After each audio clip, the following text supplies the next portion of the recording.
सहना भवतु सहनो भुनक्तु सह वीर्यं करवावहे तेजस्विनावधीतमस्तु मा विद्विषावहे। ओम शांति शांति शांति। कृष्णाय वासुदेवाय हरे परमात्मने प्रणतक्लेशनाशाय गोविंदाय नमो नमः। गुरुर्ब्रह्मा गुरुर्विष्णु गुरुर्देवो महेश्वरा गुरुर्साक्षात् परब्रह्म तस्मै श्री गुरवे नमः।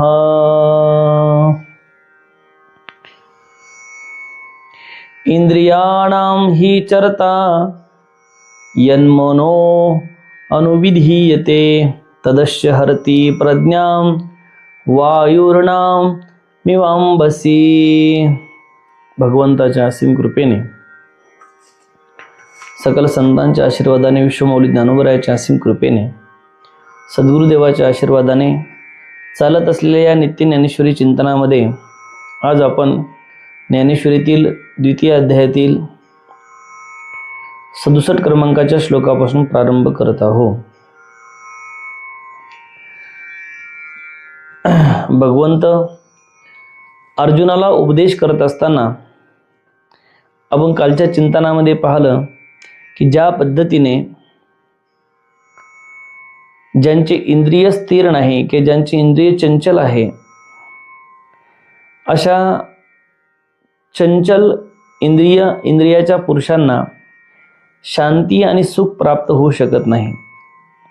म्हणजे ज्यांच्या मनावर ताबा नाही, ज्यांचा इंद्रियावर ताबा नाही, असे अशांत पुरुष सुखाची प्राप्ती कधीही करू शकत नाही। यासाठी उदाहरण देऊन सांगितलं माऊलीने की ज्या पद्धतीने बीज, भाजलेले बीज पुन्हा अंकुरित होऊ शकत नाही, त्या पद्धतीने जो अशांत व्यक्ती आहे, अशांत व्यक्तीला त्या पद्धतीने सुखाची प्राप्ती होऊ शकत नाही। आणि जर भाजलेले बीजाला जर अंकुर निर्माण होत असेल तर अशांत जो पुरुष आहे त्याला सुखाची प्राप्ती होईल। अशा पद्धतीने आपण काल चिंतनामध्ये पाहिलं। आज भगवंत अर्जुनाला सांगत आहे, इंद्रियाणं हि चरतां यन्मनो विधीयते तदस्य हरति प्रज्ञां वायुर्नां मिवांबसी। की कारण जे मन विषयाकडे धाव घेणारे इंद्रियाच्या मागे धावत राहते, ते मन सागरामध्ये वारा ज्याप्रमाणे नावेला भलतीकडे घेऊन जात असतो, त्याप्रमाणे मानवाच्या बुद्धीला वेगळ्या मार्गाकडे घेऊन जाते। अरे, या ठिकाणी भगवंत अर्जुनाला सांगत आहे की ज्या पद्धतीने जे सागरामध्ये जसं जी नौका आहे ती वारं नौकेला कुणीकडेही घेऊन जातं, त्या पद्धतीने इंद्रियाच्या मागे हे धावत असलेल्या पुरुषाला हे जे काही इंद्रिय आहे, हे इंद्रिय हे कोठे नेऊन ठेवतील त्याचा काही सांगता येत नाही। म्हणून एक गोष्ट लक्षात ठेवायची, जे इंद्रियाच्या मागे जे धावणारे आहे, त्या इंद्रियाच्या मागे धावणाऱ्या पुरुषाचं कधीही कल्याण होऊ शकत नाही। म्हणून सर्वप्रथम जे साधक असतात त्या साधकाने याच्यातून बाहेर आलं पाहिजेत। या ठिकाणी इंद्रियाणां हि चरतां यन्मनो अनुविधीयते, की या ठिकाणी असं सांगतात की ज्या पद्धतीने एखादा साधक जर कार्यक्षेत्रात सर्व प्रकारचा व्यवहार करत असेल आणि त्यांच्या इंद्रियापुढे आपापले विषय येणारच, त्यापैकी ज्या इंद्रियाची त्यांच्या विषयात आसक्ती होईल ती इंद्रिय मनाला आपले अनुगामी बनवते। अरे, साधक आहे, त्याच्यासमोर अनेक विषय निर्माण होणारच आहे, विषय निर्माण होणार नाही असातला भाग नाही, पण त्या साधकाची जर त्या विषयाच्या प्रती आसक्ती निर्माण झाली तर ती आसक्ती त्याला अनुगामी बनवते। म्हणजे एक प्रकारे त्याला त्याच्यामध्ये आसक्त करून ठेवते आणि आसक्त करून घेते आणि ती आपल्या मनाला साथी बनवते। अरे जर मी तुम्हाला 2-3 दिवसापूर्वी उदाहरण सांगितलं, जर तुम्ही एखाद्या आश्रमात सुद्धा असेल आणि लायब्ररी असेल, त्या लायब्ररीमध्ये तुम्ही काम करत असाल आणि काम करत असताना एखादी स्त्री पुरुष त्या ठिकाणी येतात, त्यापैकी एखादी स्त्री जर तुम्हाला त्या आवडायला लागली आणि आवडायला लागल्यानंतर हळूहळू आपण तिच्याशी संवाद साधतो, संवाद साधल्यानंतर मग हळूहळू तिच्याविषयी आपली प्रीती वाढत जाते, तिचा स्वभाव आपल्याला आवडायला लागतो आणि हळूहळू आसक्ती वाढल्यानंतर मग आपण त्या स्त्रीचं चिंतन करत राहतो. आपल्या बुद्धीवर ती स्त्री काय करते, कब्जा करून घेते.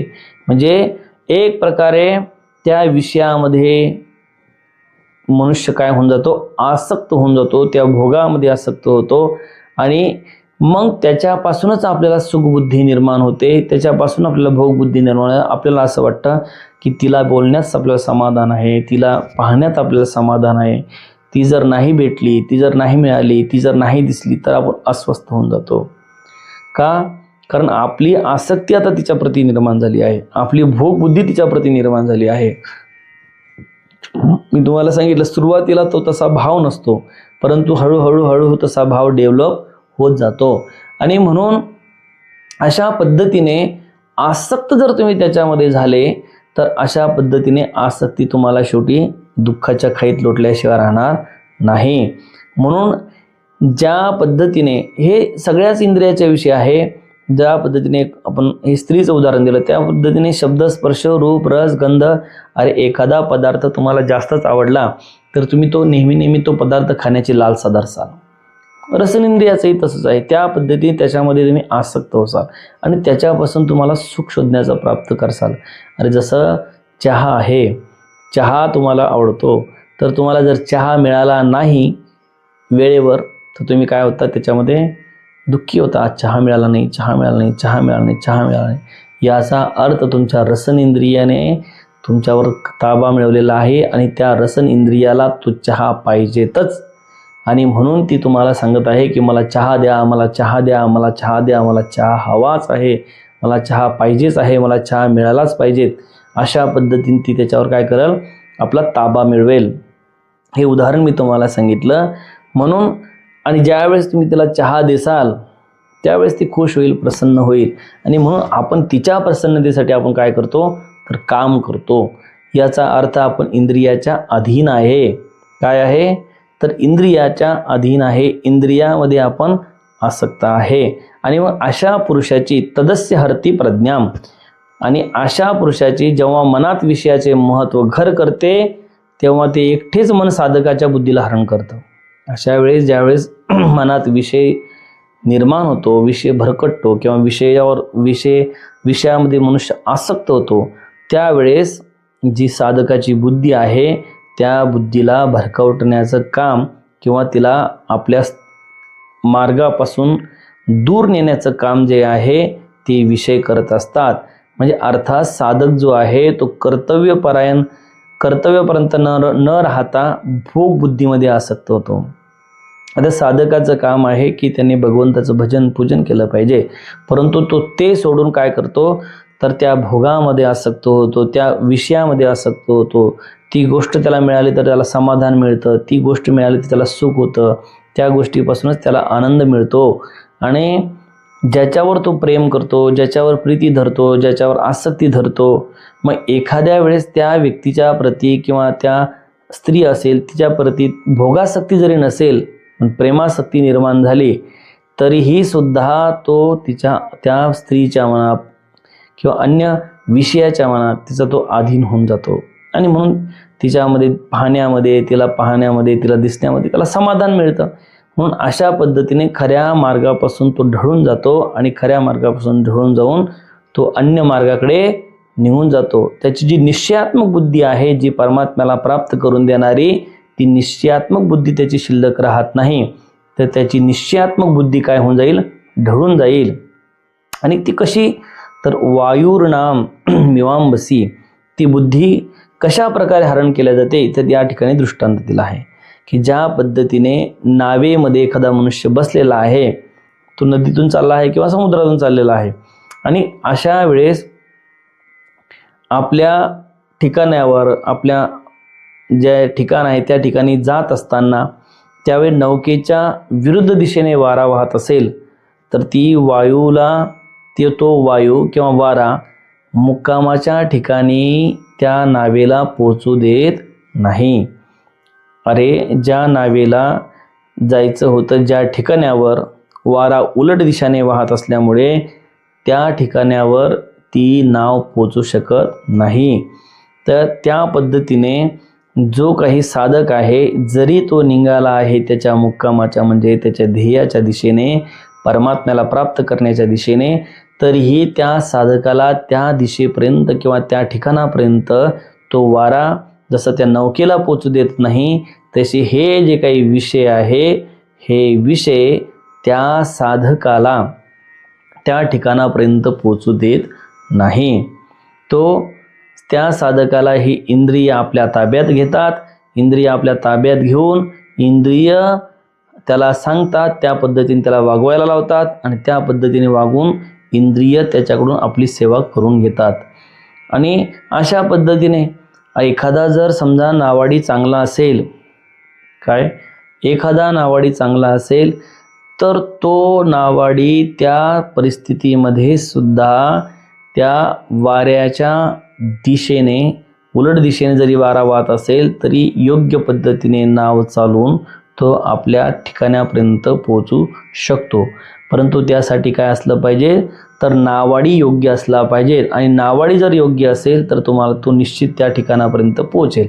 त्या पद्धतीने साधकाच्या अंतःकरणामध्ये हे विषय आल्यानंतर सुद्धा या विषयावर ताबा मिळून नंतर तो त्या विषयापासून बाहेर येऊन त्या आपल्या ध्येयापर्यंत, आपल्या ठिकाणापर्यंत तो पोहोचला पाहिजे.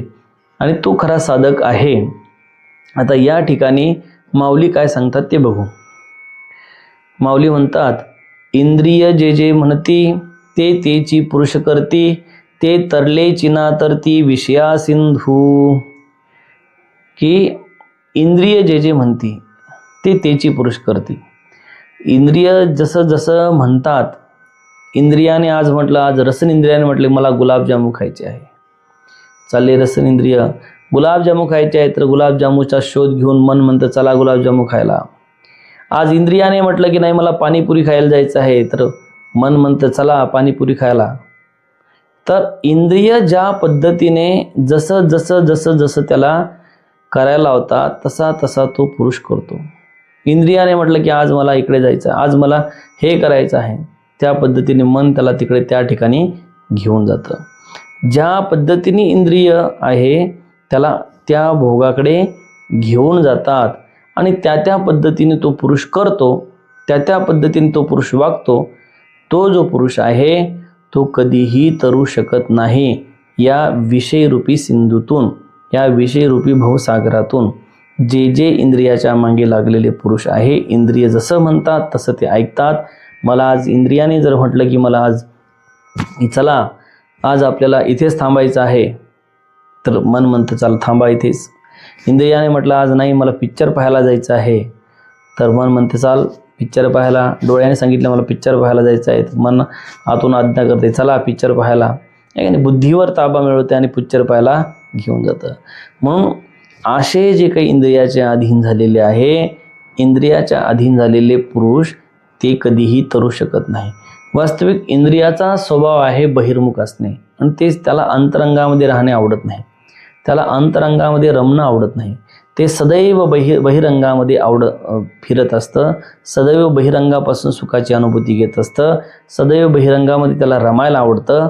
आणि म्हणून असे जे पुरुष करतात त्या पुरुषांना कधीही ते या विषयाच्या सिंधूतून, विषयरूपी सिंधूतून कधीही बाहेर पडू शकत नाही, जे इंद्रियाच्या अधीन आहेत असे पुरुष. माऊली उदाहरण देऊन सांगतात, जैसी नाव थडिये ठाकिता, जरी वरपडी होय दुर्वाता, तरी चुकला हे मागोता आपाव पावे. अरे ज्या पद्धतीने एखादी नाव तीराजवळ आली आणि जर प्रचंड वादळ उत्पन्न झालं तर चुकून आपल्या अपायात ती पुन्हा सापडते.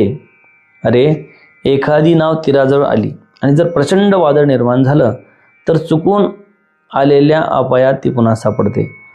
तर नाव पोहोचत आहे तीराजवळ आणि तेवढ्यामध्ये वादळ आलं तर ती तुम्हाला तीरावर नेऊन सोडायच्या ऐवजी दुसरीकडेच तुम्हाला घेऊन जाईल. का?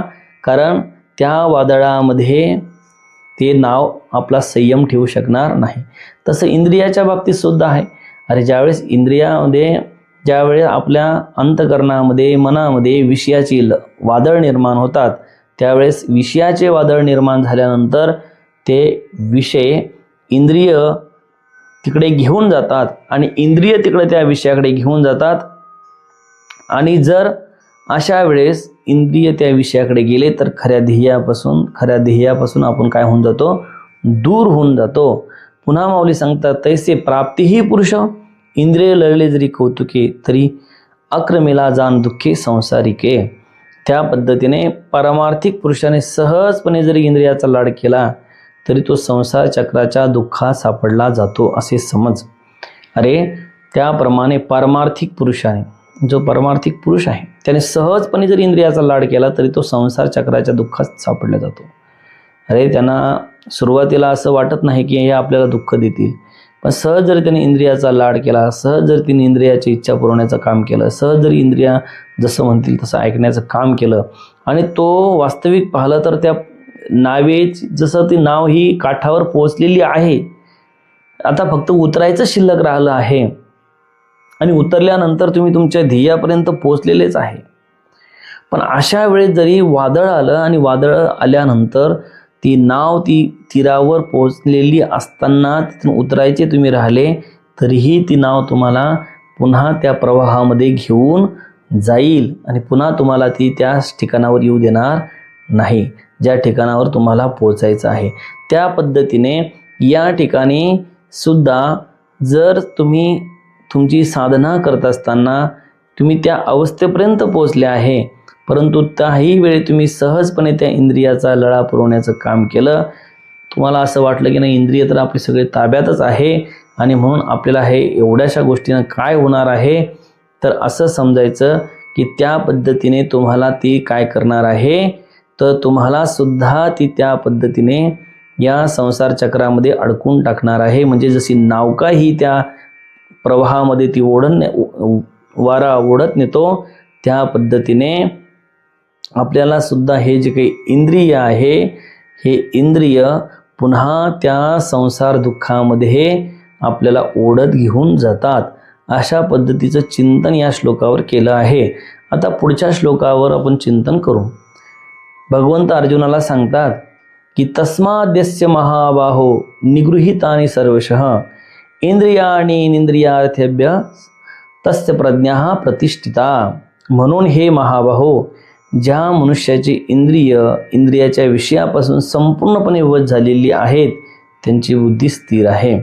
अरे कोणाची बुद्धी स्थिर आहे हे सांगण्यासाठी भगवंत अर्जुनाला हे सगळं एवढं सांगत आहे की अस्थिर बुद्धी कोणाची आहे, अस्थिर बुद्धीवाला पुरुष कसा ओळखावा आणि ज्याची बुद्धी स्थिर आहे तो पुरुष कसा ओळखावा, यासाठी भगवंत या सगळ्या गोष्टी सांगत आहे.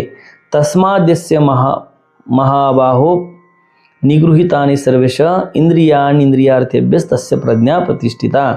अरे 60व्या श्लोकापासून मन आणि इंद्रियांना वश करण्याबाबत जो विषय चालू आहे त्याचा उपसंहार या तस्मात् पदाने करतात. ज्यांचे मन आणि इंद्रियामध्ये संसाराचे आकर्षण राहिले नाही त्यांची बुद्धी स्थिर आहे. ज्यांचे मन आणि इंद्रियामध्ये संसाराचं आकर्षण राहिलं नाही, ज्यांच्या मनामध्ये इंद्रियामध्ये संसाराचं आकर्षण शिल्लक आहे, असा जो पुरुष आहे, असे जे पुरुष आहे, अशा पुरुषांची जी काही बुद्धी आहे ती स्थिर नाही. परंतु ज्यांचे मन आणि इंद्रिय जे या संसारामध्ये स्थिर नाही किंवा ज्यांचे ते वश नाही, तर उलट ज्यांची परमात्म्याच्या ठिकाणी बुद्धी स्थिर आहे अशा पुरुषाचे काय आहे, तर असा जो पुरुष आहे तो स्थित प्रज्ञ स्थिर समजावा. या ठिकाणी सर्वशः पद दिलं आहे. याचं तात्पर्य असं आहे की व्यवहार करत असताना, एकांतात चिंतन करीत असतानाही कोणत्याही अवस्थेत इंद्रिय भोगामध्ये विषयामध्ये प्रवृत्त होत नाहीत.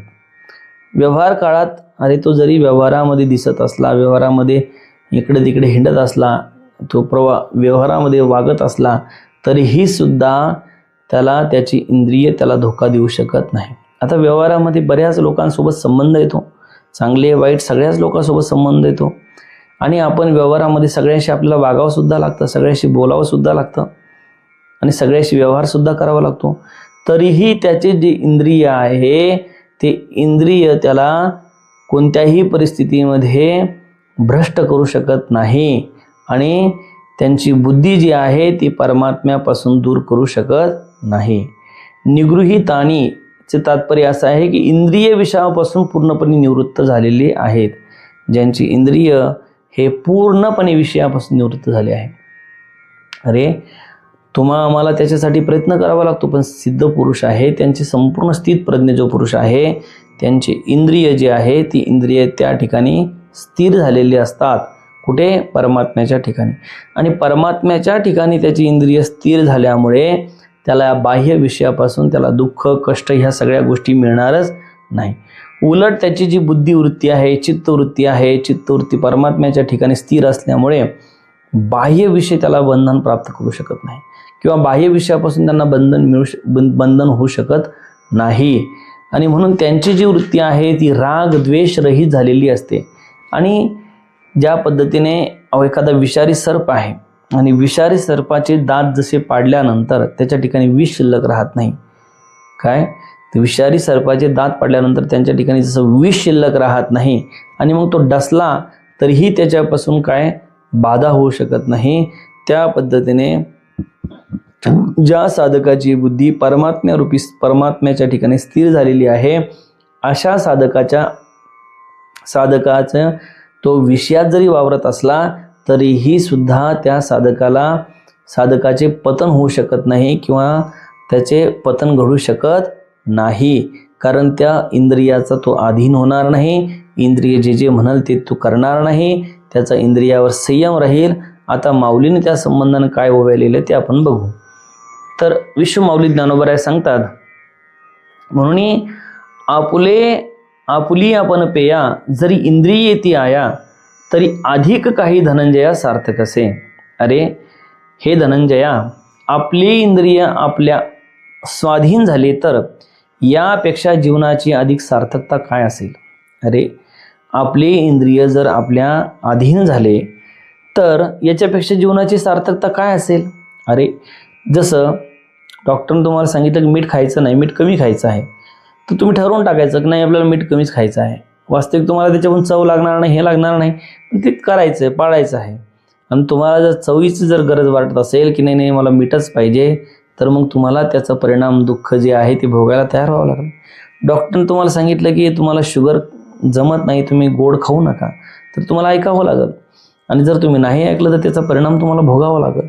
त्या पद्धतीने जर इंद्रिय समजा जे आहे त्यांचे इंद्रिय आपल्या ताब्यात आहे, स्वाधीन आहे, अशा पुरुषाची सार्थकता काय सांगावी.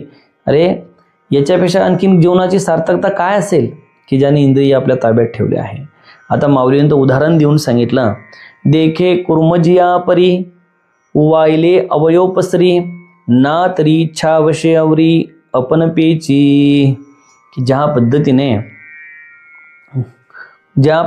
त्याप्रमाणे ज्यांचे इंद्रिय ताब्यात आहे, इथं उदाहरण देऊन सांगितलं आहे की ज्याप्रमाणे कासव प्रसन्न असताना आपले अवयव पसरत आहे किंवा मनात आले तेव्हा अवयव पसरतो आणि मनात आले तेव्हा अवयव आवरून सुद्धा घेतो.